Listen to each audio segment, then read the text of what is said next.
Hello दोस्तों, जैसा कि आपको पता है आपका बोर्ड एग्ज़ाम काफ़ी नज़दीक है और 2 महीने आपके एग्ज़ाम में रहे हैं और आपकी एग्ज़ाम की तैयारी काफ़ी अच्छी चल रही है, मुझे उम्मीद है। तो लेकिन कुछ आपके क्वेश्चंस में डाउट आ रहे हैं, तो स्टूडेंट्स मैं ऐसे ही क्वेश्चन सेलेक्ट कर रहा हूं जो आपके डाउट आ रहे हैं और आपके फ्रेंड्स मुझे उन क्वेश्चन को सेंड कर रहे हैं और कह रहे हैं सर इन क्वेश्चंस को करा दो। तो स्टूडेंट्स एक उनमें से एक ऐसा भी क्वेश्चन है जिसको मैं करा रहा हूँ और बोर्ड एग्ज़ाम में काफ़ी बार पूछा भी जा रहा है। तो आइए स्टार्ट करते हैं बिना देरी के हुए। क्वेश्चन नंबर 9 में जैसे आप देख पा रहे होंगे, निम्नलिखित क्वेश्चन नंबर 9, निम्नलिखित में से किसका परिसर दाब सर्वाधिक होगा। अगर स्टूडेंट्स क्वेश्चन अगर आपके परिसर दाब से संबंधित क्वेश्चन आ जाए तो एक बहुत ही अच्छा मेथड है आपको समझने के लिए कि किस में सबसे ज़्यादा परिसर दाब होगा और सबसे कम किस में होगा, उसको जानने की बहुत कोशिश करें आप। देखो, जो परिसर दाब होता है स्टूडेंट्स, वो वांट ऑफ फैक्टर पे भी डिपेंड करता है जब आपकी मोलरिटी सेम हो सबकी। तो यहाँ पे सबकी मोलरिटी जो दे रखी है वो 1 मोल प्रति लीटर दे रखी है चारों की, और जब यहाँ पे सबकी सेम है तो आपका यहाँ से कोई संबंध मोलरिटी से नहीं है।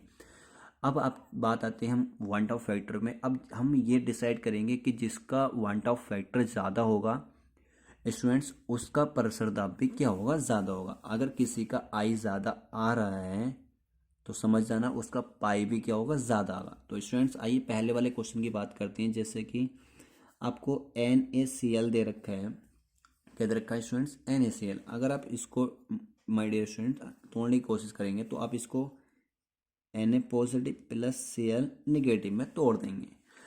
अब यहाँ से अगर इसका आपको वांट ऑफ फैक्टर निकालना है तो स्टूडेंट्स देखो, यहाँ भी एक NaCl का कितना है, 1 मोल है। तो यहाँ पे जो अल्फा की वैल्यू स्टूडेंट्स वह है 1 मोल, राइट।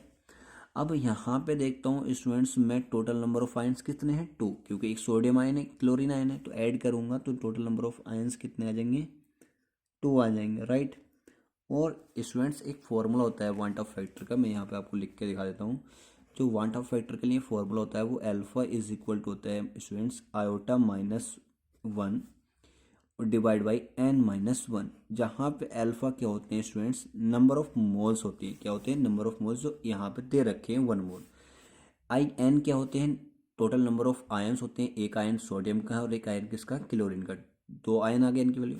आपको आई क्या होता है, वांट ऑफ फैक्टर, जो आपको कैलकुलेट करना है। तो इस फॉर्मूले में आप वैल्यू पुट कीजिए। तो अल्फा की जगह कितना रखना है स्टूडेंट्स, मुझे 1 इज इक्वल टू आयोटा आपको कैलकुलेट करना, आयोटा -1, और एन कितना है स्टूडेंट, 2, 2 - 1, राइट। अब स्टूडेंट्स इसको सोल्व करेंगे, 2 में से 1 जाएगा तो 1 बचेगा और इससे मल्टीप्लाई करेंगे तो 1 ही रहेगा, ठीक है।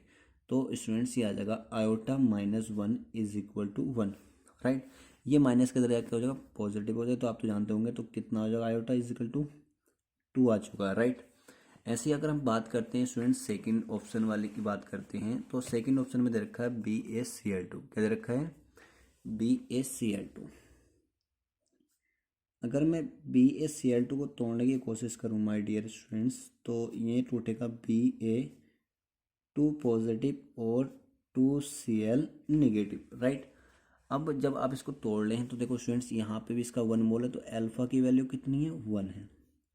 टोटल नंबर ऑफ आयन आप बता सकते हैं कि सर एक तो Va का है, 2 कितने Cl के, तो कितने हो जाएंगे टोटल, n की वैल्यू कितनी हो जाएगी, 3 हो जाएगी, राइट। अब इस फॉर्मूले में जरा आप पुट करके देखना, तो यहाँ पे अल्फा की वैल्यू कितनी है, 1 इज इक्वल टू आई की, आई आपको कैलकुलेट करना, I-1, एन की जगह कितना, 3 - 1, तो 2 बचेगा, मल्टीप्लाई करेंगे तो 2 हो जाएगा। तो स्टूडेंट्स अगर आप इसको सोल्व करने की कोशिश करेंगे तो ये हो जाएगा आयोटा -1 और इज इक्वल टू 2, ये इधर जाएंगे पॉजिटिव, तो आयोटा इज इक्वल टू 3। तो यहाँ से इसकी जो आई की वैल्यू आ रही है स्टूडेंट्स, वो कितनी आ रही है, 3 आ रही है, राइट।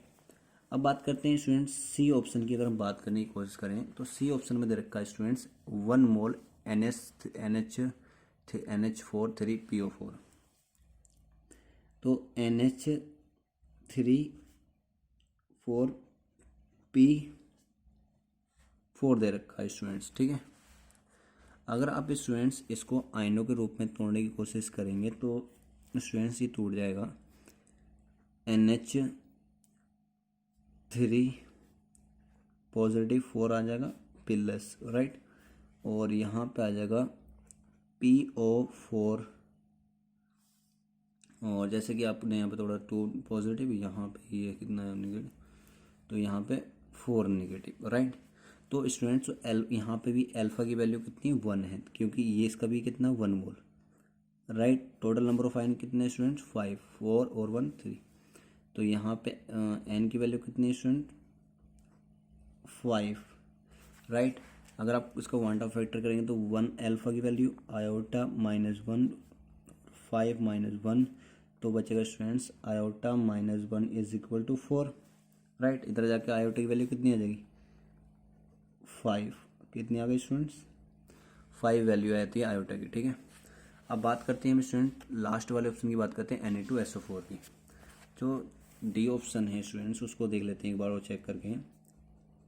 Na2SO4, अगर स्टूडेंट्स अगर आप Na2SO4 को तोड़ने की कोशिश करेंगे, Na2SO4 को तोड़ने की कोशिश करेंगे तो स्टूडेंट्स ये टूट जाएगा Na2Na positive plus SO4 2 negative, right, ठीक है। अब स्टूडेंट तो अल्फा की वैल्यू तो यहाँ पे भी 1 है, टोटल नंबर ऑफ आयन कितने n इज इक्वल टू 3 है, तो सोल्व कर लोगे इसी तरह से तो क्वांटम फैक्टर भी कितना आ जाएगा 3 आ जाएगा। अगर मैं देखूँ सबसे ज़्यादा जो क्वांटम फैक्टर है स्टूडेंट्स वो किस में है, वो है आपके सी ऑप्शन में। अब जब सबसे ज़्यादा देखो जो आपका प्रेशर दाब होता है स्टूडेंट्स वो होता है pi is equal to CRT होता है, और यहाँ पे भी होता है आई, ठीक है स्टूडेंट्स। प्रेशर दाब ये होता है आपका, देखो आई क्या होता है क्वांटम फैक्टर होता है, सी क्या होता है मोलरिटी होती है, आर क्या होता है विलियन का स्थिरांक होता है, और टी क्या होता है तापमान होता है। स्टूडेंट्स ये तो सबके लिए सेम होता है, बट अब देखो यहाँ पे सबकी जो कंसंट्रेशन थी जो मोलरता थी वो क्या थी सेम थी। अब हम यहाँ पे टेम्परेचर भी नहीं दे रखा था, तो इससे इन दो से हमारा कोई मतलब नहीं था, सी से और आई से मतलब, लेकिन सी हमारी क्या थी सेम। तो अब हमारा जो मतलब बचा था स्टूडेंट वो पाई इज इक्वल टू आई, मतलब पाई डायरेक्टली प्रोपोर्शनल टू आई। तो हम कह सकते हैं कि भाई जिसका आई ज़्यादा होगा तो उसका प्रेशर दाब भी ज़्यादा होगा। तो यहाँ सी ऑप्शन में क्या है प्रेशर दाब सबसे ज़्यादा है, तो इसका वांट ऑफ फैक्टर सबसे ज़्यादा है, तो इसका भी प्रेशर दाब क्या होगा सबसे ज़्यादा होगा। तो स्टूडेंट्स सी ऑप्शन इसका राइट हो जाएगा। तो thank you so much students, मुझे उम्मीद है आपका ये सॉल्यूशन समझ में आया होगा, और ऐसा एग्जाम में क्वेश्चन आ जाएगा तो प्रेशर दाब किस में ज़्यादा है और किस में कम है इससे संबंधित आप क्वेश्चन कर लेंगे। Thank you so much my dear students.